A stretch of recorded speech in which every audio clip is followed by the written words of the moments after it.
Hey everyone, कैसे हैं आप सब। मैं सपना स्वागत करती हूं आपका हमारे अपने YouTube channel Sapna study academy में।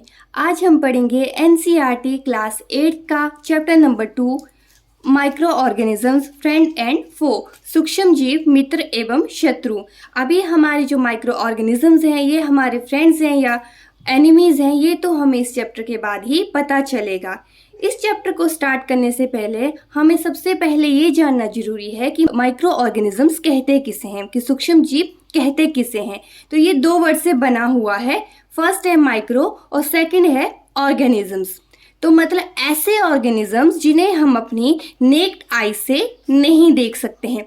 इन्हें देखने के लिए हमें मैग्नीफाइंग ग्लास की नीड होती है, जिससे हमें क्या है, जो माइक्रो ऑर्गेनिजम्स हैं हमें उनका जो शेप है थोड़ा सा बड़ा दिखेगा, थोड़ा बड़ा साइज हमें दिखेगा। कहाँ कहाँ हमें इन्हें देख सकते हैं, एयर, वाटर, प्लांट्स, एनिमल, इन सब जगह पे क्या होते हैं, ये माइक्रो ऑर्गेनिजम्स होते हैं।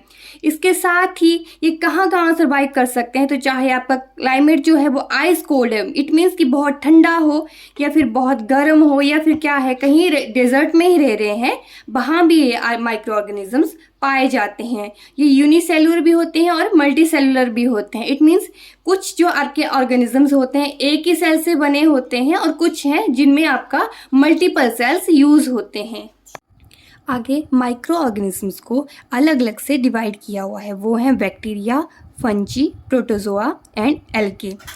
अभी बैक्टीरिया की बात की जाए तो बैक्टीरिया क्या है, यूनिसेलुलर होते हैं, ठीक है, स्मॉल सिंगल सेल ऑर्गेनिजम्स, ठीक है, एक सिंगल सेल होते हैं ये। और जो हमारी ह्यूमन बॉडी है वो क्या होती है, फुल ऑफ बैक्टीरिया। हमारी ह्यूमन बॉडी में बैक्टीरिया पाए जाते हैं। और जो कर्ड बैक्टीरिया होता है, जो कर्ड में पाए जाने वाले बैक्टीरिया का क्या नाम है, लैक्टोबैसिलस। ओके, कर्ड में कौन सा बैक्टीरिया पाया जाता है, lactobacillus. Next is fungi. Fungi क्या होते हैं, मल्टी सेलुलर होते हैं, ठीक है, मतलब एक से ज़्यादा सेल से बने होते हैं। सेकंड प्रॉपर्टीज की ये है, ये कैसे हैं, हेट्रोट्रॉपिक हैं। इट मीन्स ये अपना खाना खुद से नहीं बनाते हैं।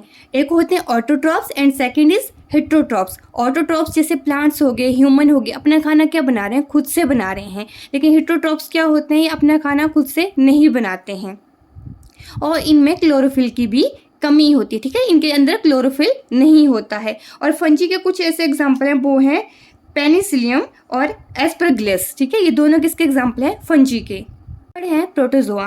तो जो प्रोटोजोआ होते हैं या तो वो सिंगल सेल से बने होते हैं या मल्टीपल सेल से भी बन सकते हैं। ओके, यूनिसेलुलर और मल्टी सेलुलर दोनों होते हैं। ये मेनली कहाँ पाए जाते हैं, पानी में, ठीक है, जहाँ पे जो वाटर बॉडीज होती हैं उनमें मेनली पाए जाते हैं। और प्रोटोजोआ के कुछ एग्जाम्पल हैं जैसे अमीबा या फिर पैरामीशियम, ये सब किसके एग्जाम्पल हैं, प्रोटोजोआ के। Next is algae. तो एल्गे कैसा होता है, यूनिसेलुलर, ये भी क्या है, ये तो सिंगल सेल भी हो सकता है, ये मल्टीपल सेल से बना हुआ भी हो सकता है। और ये ऑटोट्रॉपिक होते हैं, इट मीन्स ये अपना खाना खुद से बनाते हैं। अगर इसके एग्जाम्पल की बात की जाए तो इसका एग्जाम्पल है स्पाइरोगैरा, ठीक है, ये कुछ इस तरह से दिखता है। इसके साथ ही अगर हम वायरस की बात करें तो ये भी माइक्रो ऑर्गेनिज्म कैटेगरी के अंदर आते हैं। फॉर एग्जांपल जैसे कोरोना वायरस, ठीक है, रिसेंटली वायरस जो था वो कोरोना वायरस था।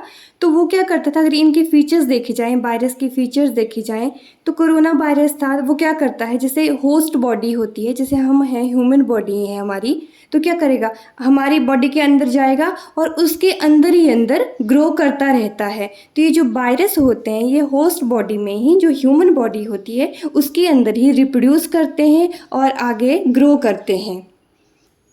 ये इतने छोटे छोटे होते, इतना छोटा साइज इनका होता है कि इन्हें देखने के लिए हमें अल्ट्रा माइक्रोस्कोप की नीड होती है। अभी इनके एग्जाम्पल की बात की जाए तो जैसे पोलियो वायरस या फिर कोरोना वायरस, तो ये सब किसके एग्जाम्पल हैं, वायरस के एग्जाम्पल हैं।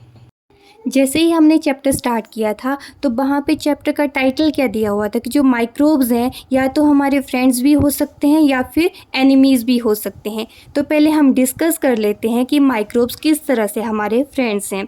अगर हम एग्रीकल्चर की बात करें तो जो माइक्रोब्स होते हैं ये सॉइल फर्टिलिटी को इंक्रीज़ करते हैं। अगर बेस्ट एग्जांपल की बात करें तो हम अपने घरों में जैसे देखा हुआ है कि जैसे हमने दूध से दही बनाना है तो उसके लिए भी हम क्या यूज़ करते हैं, बैक्टीरिया का यूज़ करते हैं। जो लैक्टोबैसिलस है उस वजह से ही आपका जो दूध है दही में कन्वर्ट होता है।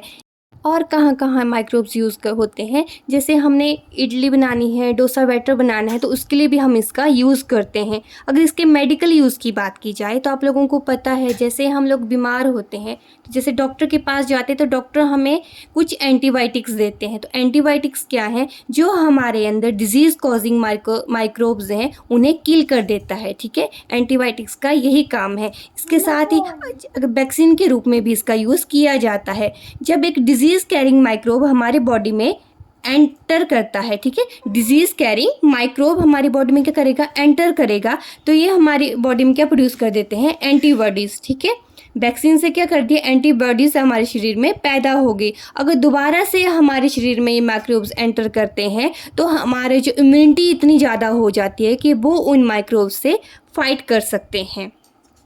इसके और भी यूजेस हैं, जैसे जो हमारा एनवायरनमेंट है उसे भी ये क्लीन करने में हेल्प करते हैं। तो ये थे कुछ ऐसे यूजेस जिसकी वजह से हम कह सकते हैं कि जो माइक्रोब्स होते हैं ये हमारे फ्रेंड्स हैं। ये तो हमने बात की, डिस्कस किया कि किस तरह से माइक्रोब्स हमारे फ्रेंड्स हैं। कल की वीडियो में हम ये स्टडी करेंगे कि माइक्रोब्स किस तरह से हमारे एनिमीज़ हैं। तो तब तक के लिए आज की वीडियो में बस इतना ही। कल नेक्स्ट वीडियो में हम इस चैप्टर को कंप्लीट करेंगे। तब तक के लिए thank you and please do like, share and subscribe to my YouTube channel. Thank you.